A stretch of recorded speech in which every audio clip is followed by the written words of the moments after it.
Happy Tuesday!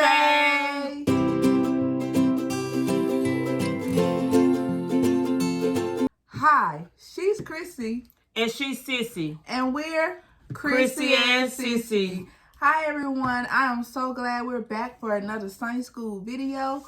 We just want to thank all our subscribers for subscribing and watching. Hope that you watch to the end of the video. Please remember to follow us on all social media platforms. I just wanted to talk about that in the beginning and just thank y'all just in case I forget at the end. Awesome. Today, the first thing that I would like to point out is that for some reason, it's like this side of my face is drooping. I don't know why. I just see it. Apparently, don't nobody else see it. So, okay. But the topic of our Sunday school. Be careful because it's on the table. The topic of our Sunday school lesson today is hold on to love. Changing hand. Oh. And the adult Sunday school lesson topic is return to love and justice. The teen Sunday school lesson is size it up. Size it up.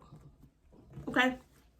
So in our lesson today, we're going to talk about the prophet Hosea. And it says, the prophet Hosea had a message from God. He said, I loved my people. I called to them and brought them out of Egypt. The more I called them, the more they turned away from me. They sacrificed to idols. Yet how can I give up on you? My heart feels so much for you. I really want to help you. As angry as I am, I will not punish you. I will not destroy the cities again. I am God. I am not a man. The people will follow the Lord. He will make their enemies afraid. God's people will return.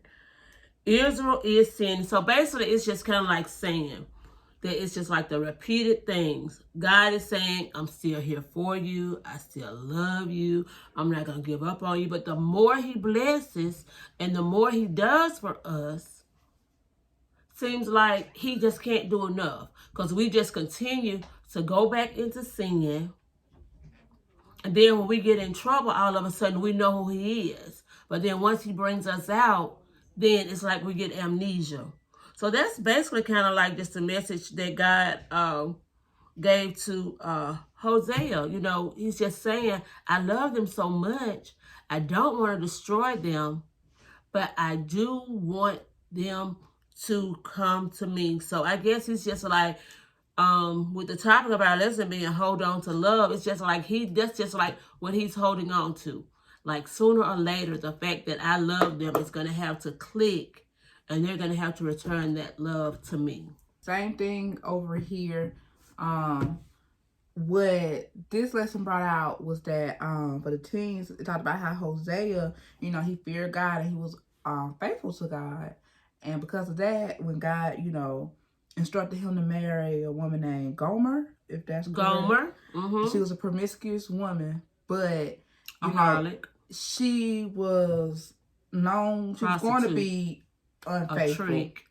She was going to be unfaithful, but because Hosea, you know, feared God and was obedient, out of obedience, he, you know, pursued her. And the lesson pointed out that that's how our relationship, and back then, especially their relationship, was with God. I'm always going to be here for you, even when you do me wrong, even when you're unfaithful to me. I'm always going to be here. So the lesson used their relationship to illustrate the relationship that was going on back then. So yes, God is going to be there for us, even with the whole like the exile and things like that. God really didn't even show them punishment because he still loved them and loved them so much. God had so much compassion that he prevented them from experiencing the full effect of their punishment. Mm-hmm. Because God does not take pleasure in seeing us suffer. And I think some people, we have to get that mindset and understand. And just like our relationship with God, but our relationship with people as well, you know, we should not be in a hurry to see people you know, go through pain. It's almost like that saying that said, you know, I wouldn't wish this on my worst enemy. Right. You know, even though the Bible, you know, you do have, you know, whatever you reap, Whatever you sow, you reap. I gotta find that scripture, but that said, but also, I still want, my enemies to go through certain things. In this lesson, God continues to show his mercy.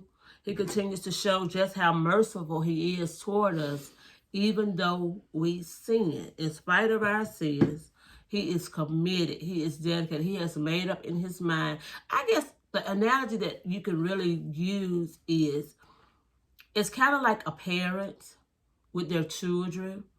A parent may not like some of the things that their children do, but they still love them. It may be like, is she young in the middle of me teaching this lesson? Early and go ahead. But like I was saying, a parent may not like some of the things that their children do. They may literally despise some of the things that their children do. They're just totally against it. But the love that a parent has for that child is everlasting. It's eternal. It's nothing that a child can do to stop their parent from loving them. But a parent will eventually say, okay, I've done all I can do for you. I've said everything that I can say to you. I've taught you everything I can teach you. I've given you everything that I can give you. But this is what you continue to want to do. So even with God, it comes a point with God to where he will turn us over to a reprobate mind. And that means that he would just simply say, kind of like if my grandmother used to say to me all the time, I'm just going to put you in the hands of the Lord. So it's just kind of like him just saying, okay, I'm just going to let you learn your lesson. And then when you get ready to come back, when I really see that you have really learned your lesson, then I'll come back. And then he hasn't actually left. But it's then I will answer your prayers. Then I will hear you. It will get to kind of to that point. Just as it get to that point with the parent, at some point, a parent would say, a school teacher would say, after they have dealt with a child for so many months, and I've been trying to teach you this concept. I've been trying to keep you out of trouble, but you keep migrating back to that same group. So at some point, a teacher, a parent, even God will say, okay, when you get ready to come back, then I will be here for you. It's good you pointed that out because the Life Needs story for today actually talked about a boy named Devin, and he had a little brother, and the little brother is crucial in this point, but his little brother is a tattletale, right? But his little brother actually was the voice of reason to him because Devin took the family's second car, a car that they rarely use. You know how people have that car they don't use. An emergency car. So he took that car for a little joyride. And joyride himself all the way over to the neighbor's house in their mailbox, and they met. And I'm sure they probably had lunch. And because of that joyride, Devin had a dent on the car. And his brother told him, you should just tell mommy and daddy because, they'll probably be mad if you don't tell them. Because what Devin said he was going to do was he was going to fix the car by himself, save up. Because they'll never notice it because they don't use the car. But instead, at that dinner night, at the dinner table that night, he did say, he told them. And you know what daddy said? Well, he was like, I'm going to want to pay for it. Mom was like, yes, you are going to pay for it. But guess what daddy said? We already knew because the neighbor had called and told us. So we was just seeing what you were going to do. Wow. So yes, his parents still forgave him. I'm sure he probably got an extra punishment. But yeah, I think what you were saying, that's what it's all about. Because, it seemed like Devin probably did play a lot in the past. And they were just saying, you're getting older now. We expect you to do certain things. So I did kind of appreciate that story. Because sometimes it is just in your parents say, okay, you know what's right. You know what's wrong. What do you want to do? And so the same thing with God. You know what's right. You know what's wrong. What are you going to do? Because, God prevents us from seeing a lot of things. And that's why we have so many. He tells us certain things. And I know this is off top, but just, saving yourself to marriage. Because I the way I was taught is people just saying, no, you can't have sex, you can't do this. They said, well, let's just think about it. If we didn't have that in place and you went out, you got risk of getting a disease, you got this. So he said, you know what? I want you to wait until you marry when you really, really love somebody, where you can grow with somebody and then appreciate one another, and then you don't have to be concerned with other things. And if you do get pregnant, at least you have a help you're the help me to somebody, or you are a help me to somebody. She's talking about how rude that I was, but okay. Sorry. But yeah, I think little things like that. Even as far as, because I did a lesson on self-care, and even as far as going, one of the commandments, thou shalt not have no other gods before me. Mm-hmm. Why do we don't need to put anything before God? Because I can't get no return out of a car, out of a job, out of my hair, out of my makeup. But God is always going to, nothing that I do is going to be voided to God. He's going to always make sure, even when I give my time, my money, or whatever, God's going to restore anything. He's going to restore it back to us. So if I put all my everything into something and idol worshiping, I don't get nothing back from stress. But if I put my all into worshiping God and living for Him, the reward is great. I will reap the benefits, of everything. I mean, that's a whole list and a lesson in itself. And so I think that's the same thing, because, I'm not a parent, but I can only imagine, even when you do get upset at your children, you still have this like love, and God that's how He is with you. Just still have this love for them, and I mean, it's just so. I've heard people talk about how their parents left them in the jail, and even though that seemed very harsh, but it's like that was your punishment, but it could have been something worse than that. Mm-hmm. Exactly, sis. So I think this is a extremely great lesson, and we can really once again, like I said last week, we can really take this lesson in so many different ways. The primary thing that I would like to get out, if you all don't take anything else from this lesson, is I would like for you to realize what I want to say, to the depths or the amount, or I want you to just realize how much God truly loves us. Because there is nobody that's going to love you more. Even though I compared Him to a parent, there is nobody that's going to love you more than God. Because even when your parents say to you, that's it, I'm turning you over to the hands, I'm putting you in the hands of God.